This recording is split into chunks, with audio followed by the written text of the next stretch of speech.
नमस्कार दोस्तों, कैसे हैं आप लोग। स्वागत है आपका इस यूट्यूब चैनल पर। दोस्तों हम लोग आज पढ़ने वाले हैं व्यंजन। देखिए, मुझे लग रहा है कि आप लोग वीडियो पूरा नहीं देख रहे हैं, या हो सकता है आप डाउनलोड करके देख रहे हो। पर देखिए, अगर डाउनलोड करके देखते हैं तो बहुत घाटा हो जाएगा मेरा, क्योंकि वीडियो आगे रैंक नहीं करेगी, टाइम वॉच आता नहीं है। और जैसे जैसे अभी तक होता रहा है कि मैंने नई उम्मीद के साथ क्लासेस शुरू की हैं, वहाँ पर भी रिस्पांस नहीं मिला, यहाँ पर भी अच्छा रिस्पांस नहीं मिल रहा है, क्योंकि व्यूज़ अगर थोड़े बहुत आ रहे हैं तो टाइम वॉच नहीं आ रहा है। तो भाई आप लोग क्या करें, सपोर्ट करें और वीडियो पूरा देखें, सीरियस होकर पढ़ें, ठीक है। अगर ओपन कर देते हैं तो उसको देखा करें, एक अपनी टाइमिंग खुद की बना लीजिए कि आपको किस टाइम देखना है। देखिए, वीडियो ये लाइव नहीं चल रहा है, मैं आपको बता दूं, ये प्रीमियर हो रहा है। आपको लग रहा होगा लाइव है, लेकिन ये प्रीमियर हो रहा है, क्योंकि सेटअप नहीं है लाइव वाला।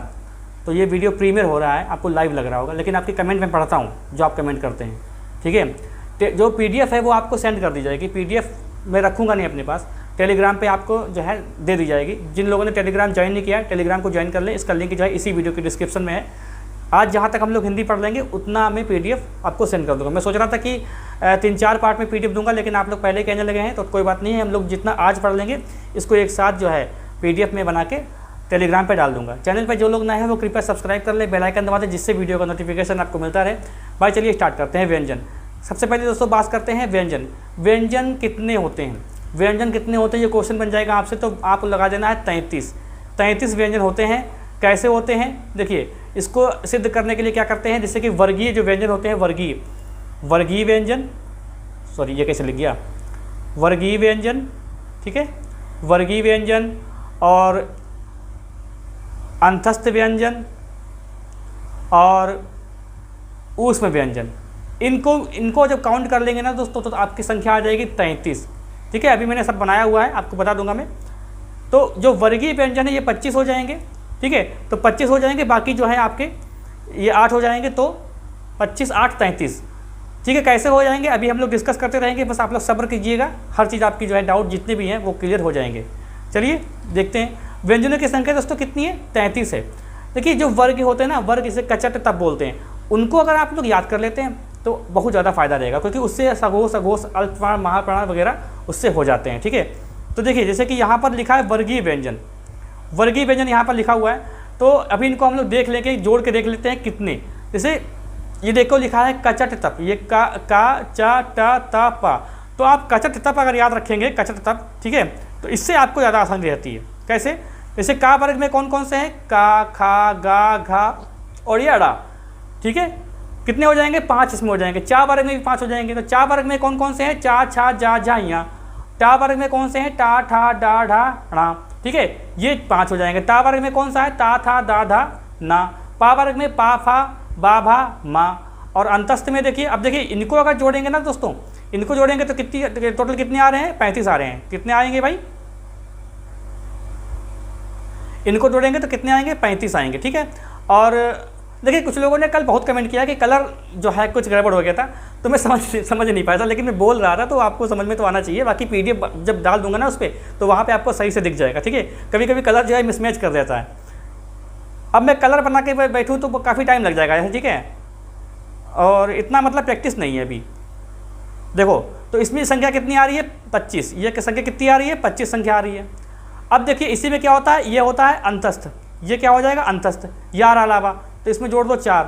उसमें क्या हो जाएगा, सा, सा, सा, हा, ये 4 जोड़ दो, तो कितना हो जाएगा, 25, 4, 29, 4, 33, और ये 33 हो गया, ठीक है। 25, 4, 29, 4, 33। तो व्यंजन की संख्या अगर आपसे पूछे तो 33 होती है। यहाँ पर देखो मैंने लिखा है झा, झा जो है मानक नहीं है, झा मानक नहीं, पहले ऐसे बनता था झा, ये ऐसे, आपने कहीं देखा होगा, ये झा ऐसे बनता था, ठीक है। तो अब झा कैसे बनता है, अब झा ऐसे बनता है, तो ये ऐसे। अब ये क्वेश्चन बनता है दोस्तों कि इसमें से कौन सा मानक नहीं है, तो ये झा आपके साथ ऑप्शन आता है, आप इसी को टिक कर देंगे, आपका सही हो जाएगा, ठीक है। ये जो आप देखते हैं ये ताड़न जात होते हैं, ढ़ा और ढा, ये है ताड़न जात। इनको मिलाकर अगर पूछता है तो संख्या हो जाती है 35। अगर आपसे क्वेश्चन बने व्यंजन कितने प्रकार के होते हैं, तो भैया 33। व्यंजन के कितने, मतलब व्यंजन कितने हैं, व्यंजनों की संख्या कितनी है, तो आपको 33 ही लगानी है, आप कन्फ्यूज़ नहीं होंगे, ठीक है। हिंदी में मैंने कल ही बताया था कि हिंदी में ऐसे क्वेश्चन आते हैं जो आप लोग गलत कर देते हैं, क्योंकि कन्फ्यूज़न बहुत होता है इसमें।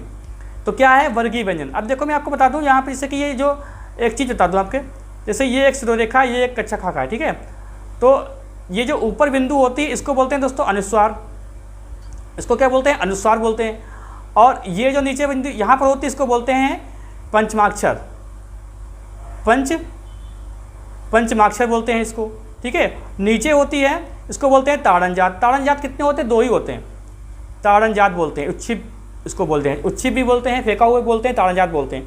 यहाँ पर होता है नुक्ता, ये अगर नुक्ता ये क्या हो जाएगा? नुक्ता हो जाएगा, ठीक है, इसको बोलते हैं नुक्ता। यहाँ पे बिंदी भी जो है, यहाँ पे मैं समझाने की कोशिश कर रहा हूँ आपको। जैसे यहाँ पे मान लीजिए कि लिखा हो, ये लिखा हो गा, अगर ये बिंदी ऊपर लगी है तो ये हो जाता है अनुस्वार। यही बिंदी अगर यहाँ लगा दो तो क्या हो जाएगा? पंचमाक्षर, क्योंकि पंचमाक्षर देखिए यहाँ पर बिंदी लगी हुई है, ठीक है, यहाँ पर आप अड़ा देख सकते हैं। और यहाँ नीचे लगा दो तो क्या बन जाएगा? ताड़न जात। और यहाँ पर लगा दो तो ये बन जाएगा नुक्ता। अब नुक्ता क्या होता है? नुक्ता अरबी क्या होता है? उर्दू जो फारसी अरबी जो भाषा है ना, उसमें होते हैं नुक्ता वाले। जैसे मैं आपको बता दूं, जैसे का, खा, गा, जा, फा, ये हिंदी के शब्द हैं, ठीक है, हिंदी के वर्ण है ये। इसके आगे ये भी नहीं लगा दो तो ये हिंदी के नहीं रह जाएंगे, ये हो जाएंगे अरबी फारसी भाषा के, ठीक है। तो क्या हो जाएंगे? ये देखिए यहाँ पर यही बिंदी है, ये बिंदी का सारा कमाल है, ठीक है। तो ये क्या है? ये अरबी फारसी भाषा के शब्द है। तो ये क्या हो जाएंगे? नुक्ता। इसे बोलते नहीं है गालिब, इसे ख्वाजा बोलते हैं, ख्वाजा, ठीक है। जालिम नहीं, जालिम बोलते हैं। और गालिब, तो ये गालिब जो ऐसे लिखेंगे ना, तो ये गालिब लिखा होता है, तो गालिब नहीं बोला जाता है, बोला जाता है गालिब, ये ऐसे गालिब, ठीक है, ऐसे स्टार्ट करते हैं। तो ये हो जाता है नुक्ता, ठीक है। आपको समझ में आ गया होगा नुक्ता। तो व्यंजनों की संख्या दोस्तों कितनी होती है? 33 व्यंजनों की संख्या होती है। कितनी होती है? 33 व्यंजनों की संख्या होती है, ठीक है। अब देखते हैं हम लोग क्या देखते हैं, क्या हो गया? उच्चारण प्रयत्न के आधार पर व्यंजनों को 8 प्रकार से बांटा जा सकता है। कैसे? इसको भी देखो। पहले तो स्पर्शी व्यंजन कितने होते हैं? स्पर्शी व्यंजनों की संख्या है दोस्तों है 16, ठीक है, 16। मैंने बताया कि आप अगर वर्ग याद कर लेते हैं, वर्गीय व्यंजन याद कर लेते हैं, तो आपको काफ़ी आसानी रहती है। जैसे कि स्पर्शी व्यंजन, आपसे क्वेश्चन डिटेल में ये पूछता है, निम्नलिखित में से कौन सा स्पर्शी व्यंजन नहीं है, या निम्नलिखित में से कौन सा स्पर्शी व्यंजन है। तो बस अब इनको याद करने अगर बैठ जाओगे दोस्तों तो याद नहीं कर पाओगे, क्योंकि रटोगे तो ये भूल जाओगे पक्का। इसका तरीका बस यही है कि आप पहले वर्गीय व्यंजन याद कर लें। पहले आप याद रखें कचट तप, क्या याद रखें? कचट, ये याद रखें ऐसे। फिर एक इसके आगे का क्रम अपने आप याद हो जाएगा, ठीक है। का, खा, गा, घा, अड़ा, ठीक है, चा, छा, जा, झा, या। तो ये अब जैसे यहाँ पर स्पर्शी व्यंजन का देखो यहाँ पर क्या रूप है, देखो इसमें क्या है कि जो का वर्ग है और टा वर्ग है, ता वर्ग है और पा वर्ग है, इसके 4 वर्ण हैं यहाँ पर। देखिए का वर्ग, टा वर्ग, ता वर्ग, पा वर्ग, इसके वर्ग के प्रथम 4 हैं। ये जो आप देख रहे हो 5वां, ये 5वें को नहीं लिया गया है। कलर एक तो कलर आज नहीं मिल रहा है कुछ बढ़िया सा, इसको देखते हैं। अच्छा हाँ चलो ठीक है। देखिए 5वां जो यहाँ पे दिख रहा है इसको नहीं लेना है। ये होता है क्या? ये होता है नासिक। देखियो तो ये जो स्पर्शी व्यंजन बता रहा है ये खाली इस वर्ण को छोड़कर, इसको छोड़कर इसके 4, इसके 4, इसके 4, इसके 4, इनको यहाँ पे लिख देंगे तो क्या हो जाएगा? स्पर्शी व्यंजन हो जाएगा, ठीक है। यही अगर अगला देखते हैं संघर्षी, तो जो ऊष्म व्यंजन होते हैं, ऊष्म, इसको बोलने में क्या होता है कि सा शा, इसे हाथ रखोगे तो उसमें ऊष्मा निकलती है, सा शा शा हा बोल के देखोगे। अच्छा ठीक है, प्रैक्टिकल नहीं करेंगे क्योंकि प्रैक्टिकल से कुछ समझ में आता नहीं है, ठीक है, वो सब छोड़ो। तो सा शा सा ये क्या है? ये ऊष्म व्यंजन है, ऊष्म व्यंजन। तो ये संघर्षी क्या होते हैं? संघर्ष करते हैं बोलने में, तो ये क्या है? ऊष्म। अब ऊष्म यहाँ पे मैं नहीं लिखूंगा, आप लोग खुद समझ जाएंगे कि ऊष्म व्यंजन कौन कौन से हैं। ये तीनों सा हैं और ये हाँ है। देखिए भाई लोग कर लेते होंगे, मुझे नहीं पता, लेकिन मैं भैया नहीं कर पाता हूँ कि इन दोनों को मैं उच्चारित नहीं कर पाता हूँ। मुझे बस यही पता है सा और शा, सा और शा, ठीक है। अब देखो, अब यहाँ पर देखो संघर्ष स्पर्शी, तो ये जो मैंने छोड़ा था ये वाला इसको ले लेंगे। चा वर्ग के प्रथम 4 वर्ण, ये देखो 5 नहीं लेंगे, 5वां वर्ण नहीं लेंगे यहाँ पर। तो चा वर्ग के प्रथम 4 अगर लिख लेंगे तो वो संघर्ष स्पर्शी हो जाएंगे। भाई देखिए ये आपको याद करना पड़ेगा क्योंकि इससे ही आपको नंबर मिलेगा और यही आपको सिलेक्शन दिखाएगा, ठीक है। स्वर कितने होते हैं, व्यंजन कितने होते हैं, तो ये सब क्वेश्चन थोड़ा इजी होते हैं। इनकी डिटेल में जब जाएंगे ना तब आपका नंबर जो है, तब आपको सिलेक्शन मिलेगा अगर आप समझेंगे इसको, ठीक है। नासिक के, अब देखिए नासिक की क्या होता है? ये पंचमाक्षर, ये जो वर्ण है ये वाले, ये सारे के सारे क्या है? ये नासिक के में आते हैं, ठीक है, समझ रहे हैं। ये देखो फिर से देख लो, ये यहाँ तक, इनको आप चाहो तो नोट कर लो। सारी PDF आप आज आपको मिल जाएगी, ठीक है, चिंता वाली बात नहीं है, गुस्सा मत होइएगा, आप लोग नाराज हो जाते हो बात पे। तो सभी वर्ग के पंचमाक्षर ये होते हैं, ये ठीक है, ये वाले नासिक बोल लेते हैं। संघर्षहीन या वा, मतलब संघर्ष इसमें होते नहीं, या वाह कोई बोल सकता है। अब ये जो या वाह है ना, इनको बोलते हैं अर्धस्वर, ये भी ध्यान रखिएगा। इसको क्या बोलते हैं? इसको बोलते हैं अर्धस्वर। इनको क्या बोलते हैं? अर्धस्वर भी बोलते हैं। तो या और वाह जो होते हैं संघर्षहीन होते हैं, संघर्षहीन, ठीक है। प्रकंपित, ये जो रा होता है इसको बोलते हैं प्रकंपित। क्या बोलते हैं इसको? प्रकंपित। पार्श्विक, पार्श्विक मतलब किनारों से, तो ये ला जो होता है इसको बोलते हैं पार्श्विक। क्या बोलते हैं इसको? पार्श्विक बोलते हैं। अगर प्रकंपित ना हो, लुंठित हो, लुंठित, तो लुंठित भी इसको ही बोलते हैं, रा को ही बोलते हैं, ठीक है। प्रकंपित कहें या लुंठित कहें, ठीक है। ताड़न जात मैंने बताया, ये देखो रा और ये ढा और ये अड़ा। अब देखो इससे कभी वर्ड कभी स्टार्ट नहीं होता है, ये ध्यान रखिएगा। जैसे कि ढक्कन तो स्टार्ट है, ये ढक्कन तो आपने लिख लिया, लेकिन बताओ इससे कोई वर्ड स्टार्ट होता है? कोई भी शब्द इससे स्टार्ट नहीं होता है। तो देखो चाहो तो आप इसका देखिए, एक बात मैं आपको स्पष्ट बता दूं कि कुछ चीज़ें ऐसी होंगी जो मैं आपको यहाँ पर मार्कर से लिखूंगा, क्योंकि हर चीज़ मतलब हर चीज़ लिख दो यार तो मज़ा नहीं आता है। तो पीडीएफ के साथ साथ आपको क्लास भी देखनी पड़ेगी। ऐसा नहीं कि आप पीडीएफ के चक्कर में बैठे कि पीडीएफ मिल जाएगी देख लेंगे, क्योंकि बहुत सारी चीज़ें ऐसी। अब इससे यहीं पर देखो मैंने भूल गया था लिखना, तो याद आ गया लुंठित। तो क्लास भी आपको देखनी पड़ेगी दोस्तों, तब आपकी तैयारी अच्छी से मतलब बेहतर होगी। आप खाली पीडीएफ के चक्कर में ही मत पड़िएगा। बहुत सारी चीज़ें होंगी जो मैं आपसे फ्लो में बता दूंगा, कभी कभी याद नहीं आती हैं, ठीक है। चलिए नेक्स्ट देखते हैं। अब देखते हैं घोष व कंपन के आधार पर व्यंजन के प्रकार क्या होते हैं? 2 प्रकार होते हैं, घोष और अघोष। घोष को ही सघोष बोलते हैं, ठीक है। देखो अब यहाँ पर भी जो मैंने बनाया था, ये एक जो मतलब कथक तप, इसको भी देखो यहाँ पर याद रखेंगे। बहुत आसान तरीका होता है याद करने का। जैसे कि ये पूछते हैं निम्नलिखित में से कौन सा सघोष है, निम्नलिखित में से कौन सा अघोष है। तो भाई इसमें देखिए ज़्यादा समय लगाएंगे नहीं हम लोग, सीधे सीधे क्या देख लेंगे, का खा गा लिखा हुआ है। अब देखिए ये हमें क्रम याद होना चाहिए भाई, क्रम याद नहीं रखेंगे तब गड़बड़ हो जाएगा मामला। क्रम याद रखेंगे और ये बस इतना खाली आप याद कर लो मेरे कहने पर कि बस का खा गा घा ड़ा, चा छा जा झा यहाँ, टा ठा डा ढा, ये याद कर लो। ये याद कर लेंगे देखो, कुछ तो पढ़ना ही पड़ेगा भाई, कुछ तो पढ़ना ही पड़ेगा, वरना आप सगोश तो याद नहीं कर सकते हो। अगर आप एक वर्ड लेके चलोगे तो सगोश तो कभी याद नहीं होगा।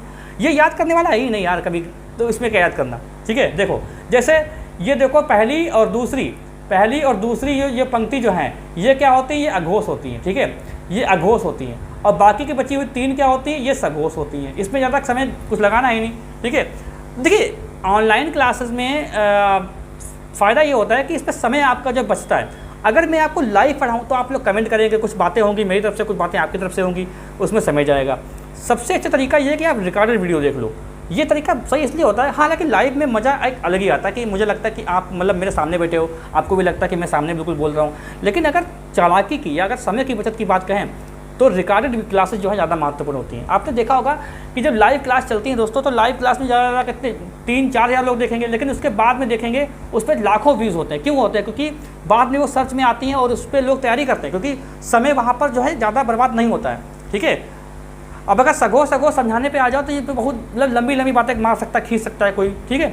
अब आपको क्या याद रखना है? मैंने बताया कि आपको बस खाली वर्गीय व्यंजन याद रखना है, उससे आपका सघोष कंप्लीट हो जाएगा, ठीक है। अब क्या बात आती है कि सभी स्वर, जो स्वर होते हैं ना दोस्तों, स्वर, वो सभी के सभी स्वर जो होते हैं वो सघोष होते हैं, सघोष को ही घोष बोलते हैं, ये ध्यान रखेंगे, ठीक है। यहाँ पे मैं प्रैक्टिकल बिल्कुल नहीं करूँगा, इसमें बिल्कुल बहुत ही बड़ी बेवकूफ़ी है कि प्रैक्टिकल करके दिखाऊँ कि अघोष सघोष क्या होता है, मतलब नहीं। हमें कॉम्पिटिटिव एग्जाम मतलब जो है क्वेश्चन सॉल्व करना है और बस वहाँ से बाहर निकलना है खुशी खुशी, ठीक है, एग्जाम हॉल से। यारा लावा हा, देखो अंतस्थ व्यंजन और एक ऊष्म व्यंजन का एक वर्ण है, ये सभी सघोष होते हैं। क्या होते हैं? सभी सघोष होते हैं। यारा लावा हा, ये सभी सघोष होते हैं। सा, तीनों सा जो होते हैं, तीनों सा, ये तीनों सा अघोष होते हैं। बहुत क्वेश्चन बनता है, ये बस खाली क्वेश्चन सबसे ज़्यादा यहीं से बनता है। एक यहाँ से बनेगा, हा से बनेगा और तीनों सा से बनेगा, क्योंकि इसमें लोग कंफ्यूज हो जाते हैं। हा जो है वो सघोष है और तीनों सा जो है वो अघोष है। याद रखेंगे इस चीज़ को, भूलना नहीं भैया। प्राण वायु के आधार पर वर्ण के 2 प्रकार होते हैं, कौन कौन से? अल्प प्राण, महाप्राण, ठीक है। ये भी देखिए वर्गीय व्यंजन पर आधारित है, इसलिए भी कुछ है नहीं। देखो यहाँ पर भी देखो वैसे ही लिखा हुआ है। अब देखो यहाँ पर क्या करना है, ये देखो पहली लाइन आप देखेंगे, इसमें क्या होता है? 1, ठीक है, 1 और 2 3, ठीक है, 1 2 सॉरी 1 2 3 4 5। नियम बुक्स में ये लिखा होता है कि मतलब लाइन के हिसाब से लिखा होता है। मैं तो पहले समझ नहीं पाता था, ठीक है, मुझे पहले याद करने में बहुत तकलीफ होती थी कि यार ये कैसे याद होता है, मतलब हमेशा गलत ही होता है, लेकिन मुझे पता ही नहीं था कि इस तरीके से पढ़ते हैं इसको। देखो हिंदी जो हम लोग इंटर में थी या हाई स्कूल में थी, तो इतना कभी गौर नहीं किए। ठीक है, बाद में जब कॉम्पिटिटिव एग्जाम में जब आए हम लोग, तो बाद में देखा कि यार ये सब कहाँ, ये सब हम लोगों ने स्किप कर दिया था, कभी पढ़ा ही नहीं। ठीक है, तो देखो किताबों में क्या लिखा होता है कि आपका 1 और 3 5 ये क्या होता है, ये होता है अल्प प्राण, और 2 4 होता है महाप्राण। ठीक है, अब ये लाइन आपको याद रखना है कि ये लाइन ऐसे आप पढ़ेंगे, इस ऐसे लाइन पढ़ेंगे कचट तप। ठीक है, और ये ऐसे पढ़ेंगे, तो ये क्या हो जाएगा आपका अल्प प्राण और महाप्राण। इसमें कोई भी समझाने वाली बात दोस्तों नहीं है, बस आपको बस यही याद रखना है कि एक बार अल्प प्राण से स्टार्ट करेंगे तो अल्प प्राण पे ही खत्म होगा, क्योंकि 5 लाइनें हैं, 5 हैं ना, देखो 1 2 3 4 5 हैं। ठीक है, तो आपका अल्प प्राण और महाप्राण आपका यहीं पे ही कंप्लीट हो जाता है, इसमें कुछ है ही नहीं बताने वाला। ठीक है, तो अल्प प्राण और महाप्राण बहुत ही ईजी होता है, बस आपको बस यही याद रखना है, वर्गीय व्यंजन याद रखिए। बाकी कुछ चीज़ें और हैं जो उनको देख लेते हैं। जैसे सभी स्वर जो होते हैं वो अल्प प्राण होते हैं, सभी स्वर क्या होते हैं, अल्प प्राण होते हैं।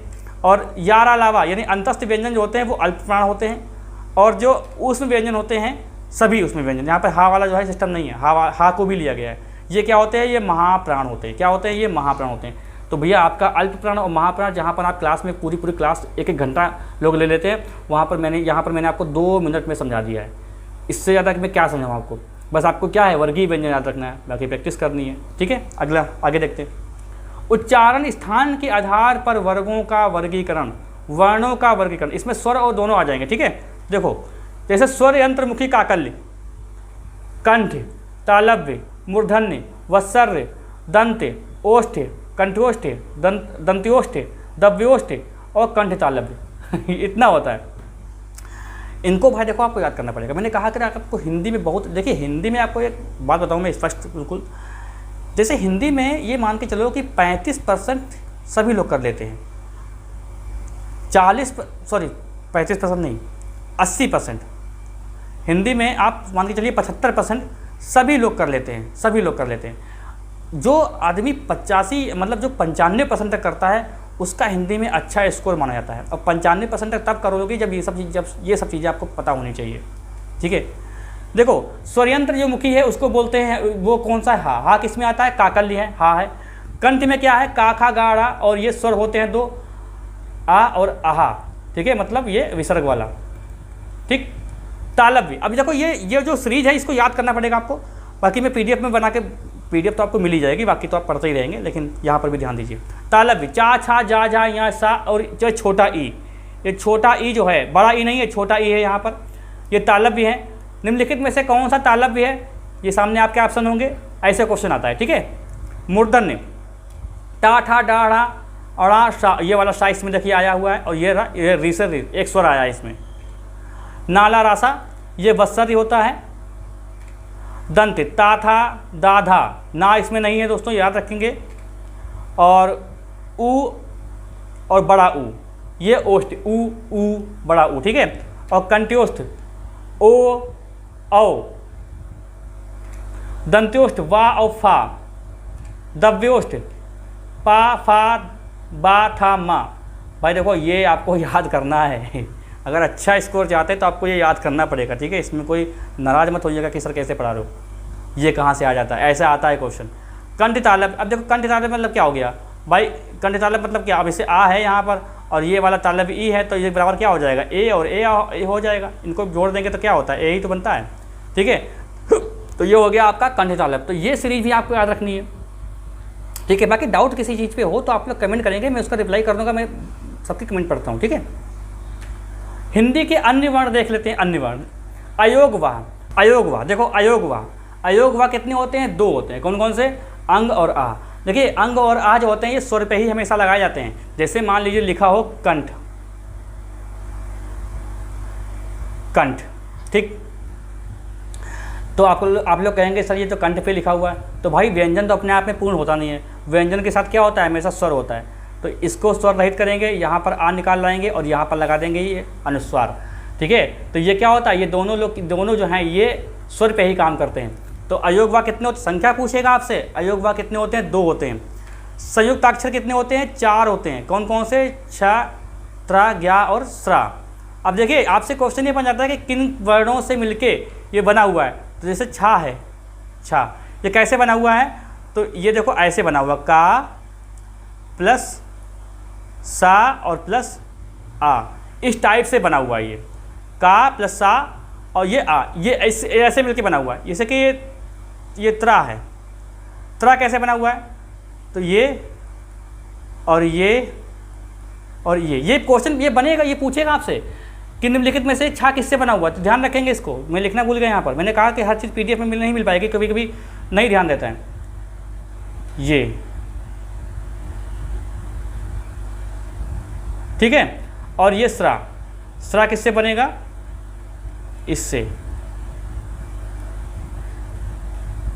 देखिए ये व्यंजन नहीं है, इतना स्वर है, ये संयुक्त अक्षर हैं, ये देखिए इनसे मिले हैं ना, ये देखो इनसे मिलके बने हुए हैं, इसलिए ये व्यंजन की श्रेणी में नहीं आते। तभी कहते हैं कि व्यंजन की संख्या कितनी है, 33 ही मानी जाती है।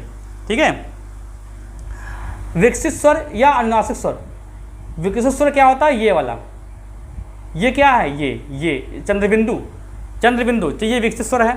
ठीक है, विकसित या द्विगुण या ताड़न जाति या उच्चित व्यंजन, तो मैंने बताया दो होते हैं, ये देखिए आप देख सकते हैं यहाँ पर। ठीक है, विदेशी या आगत स्वर, ये देखिए ऐसे अर्धचंद्र बिंदु। ठीक है, अर्ध, जैसे कि यहाँ पर लिखा हेलीकॉप्टर, हेलीकॉप्टर, हेलीकॉप्टर, तो ये देखो इसकी बात कर रहा हूँ मैं, ये है विदेशी या आगत स्वर। विदेशी वर्ण, विदेशी वर्ण बताया मैंने 5 होते हैं, ठीक, कौन कौन से, का, खा, जा और का, खा, गा, जा और फा, ये अब देखो मैं नुक्ता वाला में समझ नहीं पाया टाइप कैसे होगा, इसलिए मैंने लिखा नहीं, तो यहाँ पे लिख लूँगा विदेशी वर्ण, का, खा, गा, जा, फा। एनसीईआरटी ने 3 ही माने हैं। ठीक है, एनसीईआरटी ने 3 ही माने हैं भाई। कौन कौन से, ये माने हैं खा और जा और फा, ये 3 एनसीईआरटी ने माने। बाकी विदेशी वर्ण कितने होते हैं, 5 होते हैं। चलिए आगे और देखते हैं, वर्णों की संख्या देख लेते हैं भाई, ये भी बड़ा कन्फ्यूजन वाला क्वेश्चन होता है। देखो व्यंजन कितने हैं, 33 व्यंजन है भाई, 33 व्यंजन हैं, और स्वर कितने हैं, 11 हैं, तो टोटल संख्या कितनी हो गई, 44। तो 44 संख्या अगर पूछे कि हिंदी में वर्णों की मूल संख्या या साधारण वर्ण कितने हैं, तो 44 लगा दीजिएगा।